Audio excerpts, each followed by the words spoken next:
বাংলাদেশের shipping corporation ছাড়াও বেশ বড় প্রাইভেট কোম্পানি আছে যারা এই জাহাজ পরিচালনা করছেন এবং শিপিং বিজনেস করছেন। দুই একজন এখানে অলরেডি আছেন।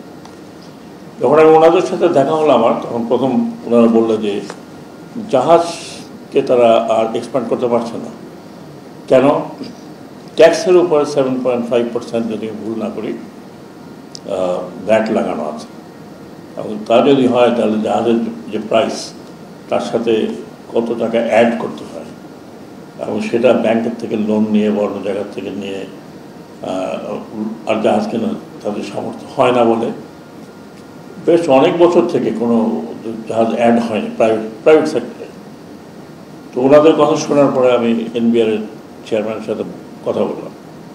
তো এনবিআর চেয়ারম্যান আমাকে অদ্ভুত একটা কথা বললেন যে এটা আগে ওয়ার্ল্ড ব্যাংক এডিবি থেকে বলেছে যে ব্যাট বসাতে হবে। তখন আমি বললাম যে ব্যাটকে আপনি বসালেন, আপাতত জাহাজ শিল্প আর বাড়বে না। যারা জাহাজ কিনতে যাচ্ছে তারা তো পকেট থেকে ডেফিনেটলি কেনে না, কিন্তু ব্যাংক থেকে লোন টোন নিয়ে কেনে। তাকে যদি এত ট্যাক্স তার উপরে 7% ভ্যাট দিতে হয়, তাহলে একটা জাহাজের দাম কত পড়ে?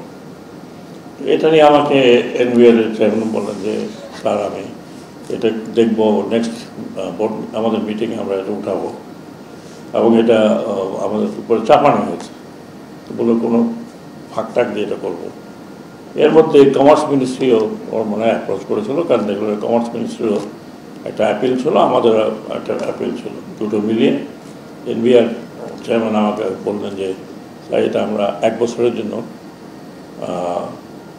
কমিয়ে দিয়েছি, এক্সাম করে দিয়েছি ফর 1 ইয়ার। তো আমি বলবো 1 ইয়ার কেন? বছর বছর এটা করা হবে, রিভিউ করা হবে। এটা একটা সুখবর আজম জে চৌধুরী আপনাদের জন্য যে 7.5% যে ব্যাগটা ছিল সেটা আর থাকছে না। সিমিলারলি আমি বিএসসি কিছু ফিউচারিস্টিক প্ল্যানের কথা বলেছি।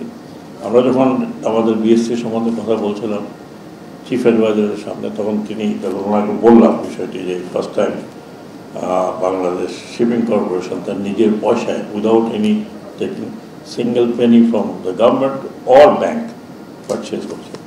হি ওয়াজ ভেরি এক্সাইটেড। আমার সামনে বসা ছিল ফাইন্যান্স সেক্রেটারি, সে স্বতঃস্ফূর্তভাবে বললো স্যার আমি আপনাকে আরও 3টা জাহাজ কেনার লোন দেব। আমি চাইনি, কিন্তু উনি বললেন দেব।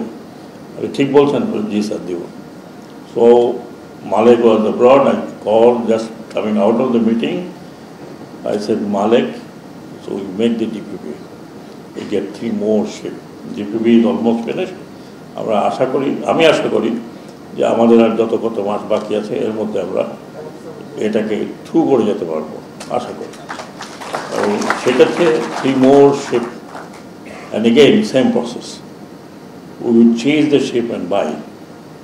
And then of course বাকি তো চায়নাতে হচ্ছে, কোরিয়া থেকে নেওয়া হচ্ছে।